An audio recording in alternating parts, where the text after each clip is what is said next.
In this video, I'm going to show you 4 different ways to age paper, depending on what project you want to do and how much effort you want to put into aging your paper. So I'm Christine of christinecrafts.com, and this channel is dedicated to crafting on a budget. So I'm going to show you using A5 pieces of paper, but you could use any size you like. It's just because that works well for me. So the first thing I'm going to show you is just getting rid of those straight sides. So simply tear down each edge. Now you'll see that didn't go very well. Doesn't matter. Just keep tearing it until you're happy with that edge. And then repeat that for all 4 edges. Now I'm not too worried about the size of my paper, so I can be quite relaxed about this. If you need a certain size, then you'll have to be a little bit careful not to rip too much off. But I'm sure you'll agree that by the time I've got those edges looking like that, the paper looks a lot older. And that's a great, quick, easy way to age your paper. Another really quick, easy way, great especially for children, is simply to crumple your paper up. So squish it all up, roll it up into a ball, open it out. You'll see there's lots of areas with no creases, and just go again. And just keep crumpling it up until you're happy with it. Now, obviously, you could do this having already torn the edges, and then you'd sort of doubly age your paper. All 4 techniques can be used in any combination, really. You can take 1 of them, 2 of them, use 3 of them. It's up to you.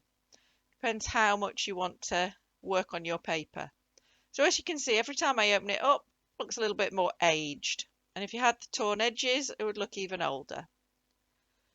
So now let's move into dyeing your paper. So the first type we're going to use here is a tea mix.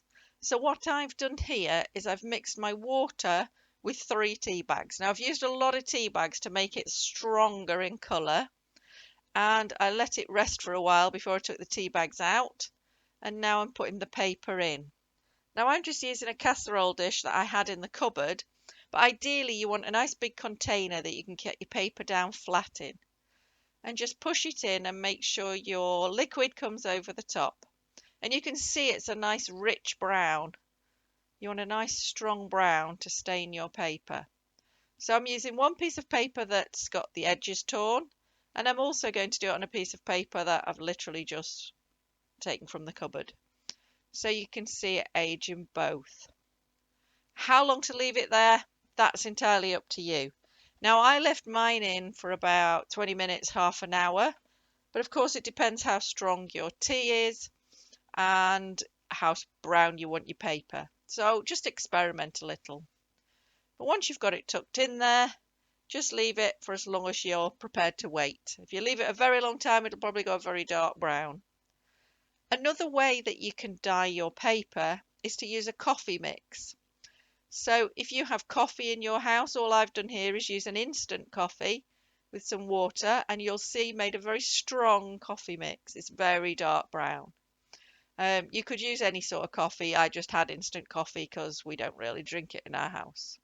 So again, let's test out one with the edges torn and one without. Again, I left it for about 20 minutes, half an hour. I would say the coffee made a darker brown than the tea. So once you've left it for as long as you like, it's time to take your paper out of your liquid. Now be careful, your paper will be a lot more fragile once it's wet. So just take care taking it out. Let any excess drip off and then place it somewhere. Now I'm placing mine on some kitchen roll, some kitchen paper, because it soaks up a lot of the water and it means that my paper will dry quicker. Because once they're out of your solution and you're happy with them, now obviously at this point if you think, do you know what, they're not dark enough, just pop them back in. I want them to dry quite quickly. So in my experience, placing them on some kitchen paper really does speed the process along. Asta's dabbing the paper now with some more kitchen paper and getting rid of some of the moisture from the top. And then it's a case of placing it somewhere warm. Now obviously if you can place it in the sun and it'll be dry very quickly.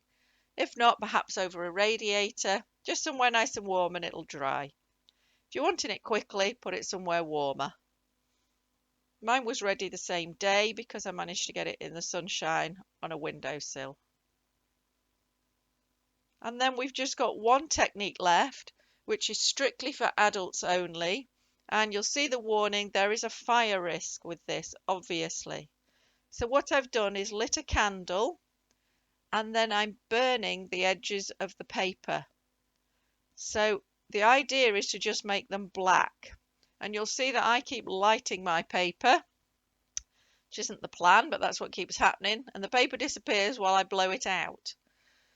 So I recommend that you have a bucket of water or a fire extinguisher available all the time you're doing this, because you do not want to set a fire. Also, of course, there are some smoke from this, so make sure your location is well ventilated. If you're indoors, make sure the windows are wide open and you've got an airflow. If you're outdoors, all the better.